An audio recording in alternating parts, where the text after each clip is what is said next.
வணக்கம். இன்னைக்கு ஒரு செமையான கதையோட தான் வந்திருக்கேன். என்ன கதை சொல்ல போறேன்னு ஒன்லைன்ல சொல்றேன். அப்புறமா இந்த கதையே முழுசா சொல்றேன். ஒரு வீட்ல மாமியாரும் மருமகளும் தனியா இருக்காங்க. 2 வருஷத்துக்கு முன்னாடி இவங்களோட வீட்டுக்காரங்க இறந்து போயிட்டாங்க. ஒரு நாள் இவங்க 2 பேரும் வேலைக்கு போறாங்க. அங்க இந்த மாமியாரும் இந்த மருமகளும் யாரு கூட பஜனை பண்றாங்க அப்படிங்கிறது தான் இந்த கதையில பார்க்கலாம். என்னோட பேர் மஞ்சுளா. எனக்கு வயசு 28.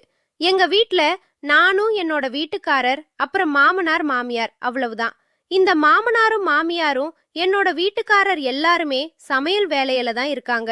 அவங்க சின்ன சின்ன விசேஷங்கள்ல போய் சமைச்சு தரது தான் அவங்களோட ரெகுலர் வேலையாவே இருந்தது. 8 வருஷத்துக்கு முன்னாடி என்னோட வீட்டுக்காரரும் என்னோட மாமனாரும் பஸ்ல ஒரு விசேஷத்துக்கு சமைக்கிறதுக்காக போகும்போது ஆக்சிடென்ட் ஆகி இறந்து போயிட்டாங்க. அதனால வீட்ல இப்போ நானும் என்னோட மாமியார் மட்டும்தான் இருக்கிறோம். என்னோட மாமியாரோட பேரு ஆர்த்தி. அவங்களுக்கு வயது 45. மாமனார் இறந்ததுக்கு அப்புறமா அவங்க செஞ்சு வந்த வேலைய இப்ப இவங்க தான் செய்யறாங்க.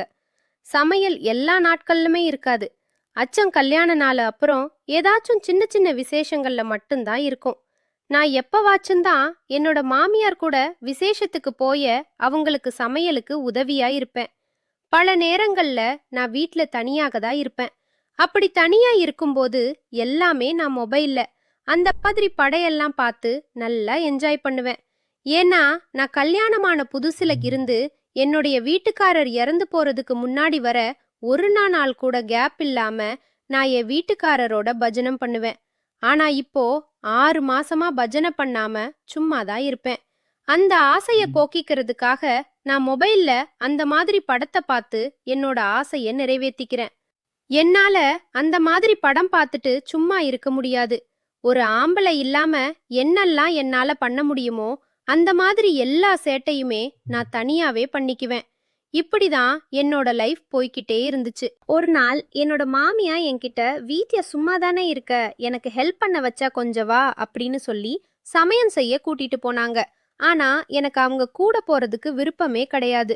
சலிப்போட சரின்னு சொல்லிட்டே இருந்தேன்.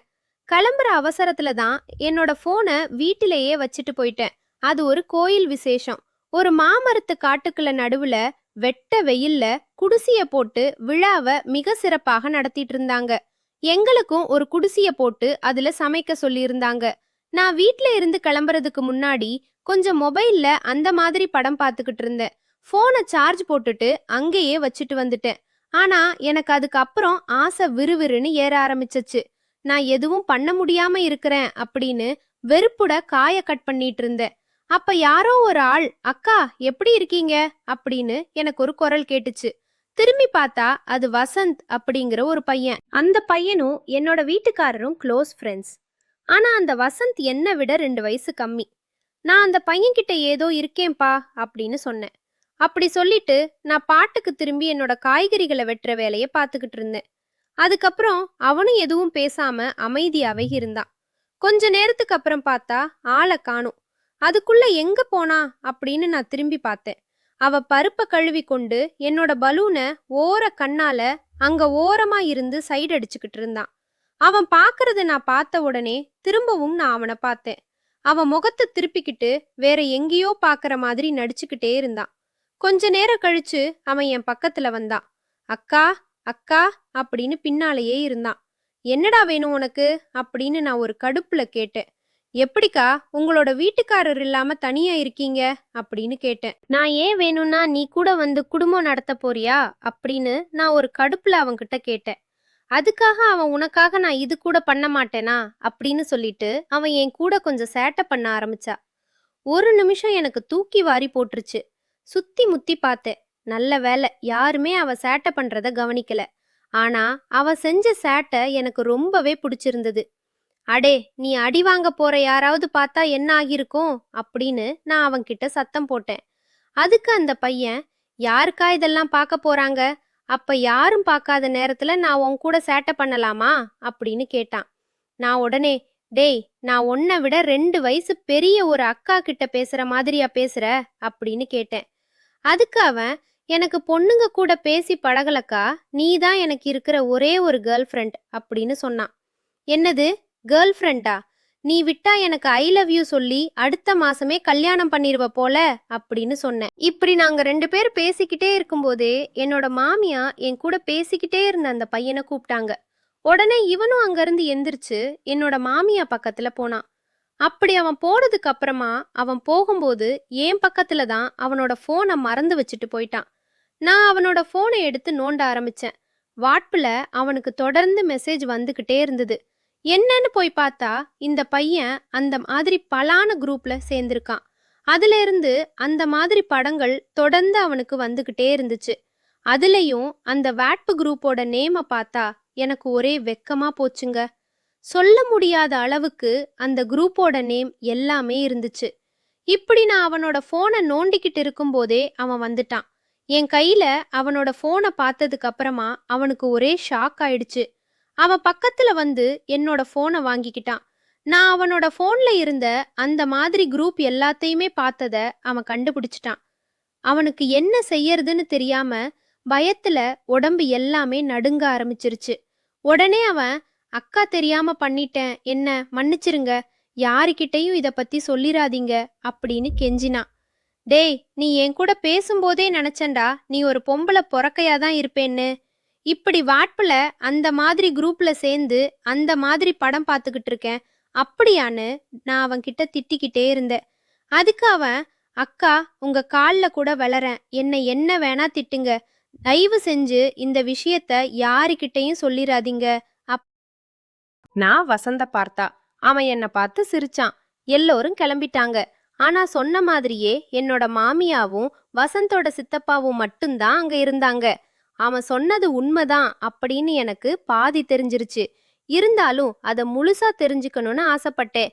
அதனால நாங்களும் வீட்டுக்கு கிளம்புற மாதிரி அங்கிருந்து கிளம்பி அங்க இருந்த ஒரு மரத்துக்கு பக்கத்துல தான் இருந்தோம். கொஞ்சம் கொஞ்சமா இருட்ட ஆரம்பிச்சிச்சு. நாங்க 1 மணி நேரம் கழிச்சு மெதுவா அந்த இடத்துக்கு போனோம். அங்க போய் பார்த்தா என்னோட மாமியாரும் வசந்தோட சித்தப்பாவும் பேசிக்கிட்டு இருந்தாங்க. என்னோட மாமியார் பேசிக்கிட்டே அவ ரூமுக்குள்ள போனாங்க. எல்லாமே நான் கவனிச்சுக்கிட்டு தான் இருந்தேன். அங்க ஒரே ஒரு குண்டு பழுப்பு மட்டும் போட்டிருந்தாங்க. அந்த வெளிச்சத்துல தான் என்னோட மாமியார் நிலத்துல அவங்க பயிரை விளைவச்சிட்டு இருந்தாங்க. விசேஷம் நடந்த அந்த இடத்துல ஒடசையில ரன்னா ஒரு ரூம் மாதிரி கட்டி இருந்தாங்க. அந்த ரூம்ல யாராச்சும் பொண்ணுங்க போயிட்டு குழந்தைக்கு தேவையான சாப்பாடு ஊட்டுறதுக்காக கட்டி இருந்தாங்க. திடீர்னு என்னோட மாமியாரும் வசந்தோட சித்தப்பா குருசாமி கூட அந்த ரூமுக்குள்ள போனாங்க. உள்ள போனதுமே அங்க இருந்த லைட்டை ஆப் பண்ணாங்க. இப்ப சுத்தமா இருட்டா இருந்துச்சு. நாமும் வசந்தும் அங்க இருந்த இடத்துக்கே மெதுவா போனோம். எங்களை சுத்தி இருட்டா இருந்ததுனால நாங்க போறது யாருக்குமே தெரியாது. அங்க போய் என்ன நடக்குதுன்னு மெதுவா பார்த்தா அங்க வசந்தோட சித்தப்பா என்னோட மாமியார வச்சு சம்பவம் பண்ணிக்கிட்டு இருந்தாரு. மொபைல்ல லைட்டை ஆன் பண்ணி வச்சுட்டு அவர் என்னோட மாமியார் கூட பஜனை பண்ணிக்கிட்டு இருந்தாரு. இத பார்த்த உடனே என்னால நம்பவே முடியல. நான் எவ்வளோ வாட்டி சொன்னேன், என்ன நம்பவே இல்ல. பாரு, உன் கண்ணு முன்னாடி தானே அதை நான் ப்ரூவ் பண்ணிட்டேன் அப்படின்னு சொன்னான். நானும் அவன்கிட்ட, ஆமாமாடா, எனக்கு இவ்வளோ ஆளா என்னோட மாமியார் இப்படிப்பட்டவங்கன்னு தெரியாது. நீ அவங்களோட உண்மையான முகத்தை எனக்கு காமிச்சிட்ட, ரொம்ப நன்றிடா அப்படின்னு சொன்னேன். அந்த சம்பவத்தை பார்த்த பிறகு என் மனசு உடைச்சு போயிருச்சு. ஆனா அந்த நேரத்திலேயே கோபத்துல போய் சண்டை போடக்கூடாதுன்னு முடிவு பண்ணேன். ஏன்னா ஒரு விஷயத்த முழுசா புரிஞ்சுக்காம எடுக்கிற முடிவு பல பேரோட வாழ்க்கைய பாதிச்சிடும். வசந்த கூட்டிக்கிட்டு அமைதியா அங்கிருந்து கிளம்பிட்டேன். வீட்டுக்கு வந்த பிறகும் அந்த காட்சி மனசை விட்டு போகவே இல்லை. மறுநாள் காலையில் மாமியார் வீட்டுக்கு வந்ததும் தனியா உட்கார வைத்து நடந்ததை பற்றி நேராக கேட்டேன். முதல்ல அவங்க எதுவும் பேசல. கொஞ்ச நேரம் கழிச்சு கண்ணீர் விட்டாங்க. நான் செஞ்சது தப்புதான், தனிமை, கஷ்டம், யாரும் இல்லாத வாழ்க்கைன்னு நினைச்சு தவறான முடிவை எடுத்துட்டேன், எந்த காரணமும் சொல்லி நியாயப்படுத்தலன்னு ஒத்துக்கிட்டாங்க. அந்த ஒரு வார்த்தை கேட்டதும் எனக்கு கோபத்தை விட வருத்தம்தான் அதிகமா இருந்தது. ஒரு குடும்பம் எவ்வளவு நல்ல பெயர் வாங்கினாலும் ஒரு தவறான முடிவு எல்லாத்தையும் நுடியில சிதறடிச்சிடும் என்பதுதான் எனக்கு புரிஞ்சது. அதுக்கப்புறம் நான் ஒரு முடிவு எடுத்தேன். இனிமே நாங்க 2 பேரும் ஒருத்தருக்கு ஒருத்தர் துணையா இருந்து வாழ்க்கைய சரி பண்ணணும் என்று பேசினோம்.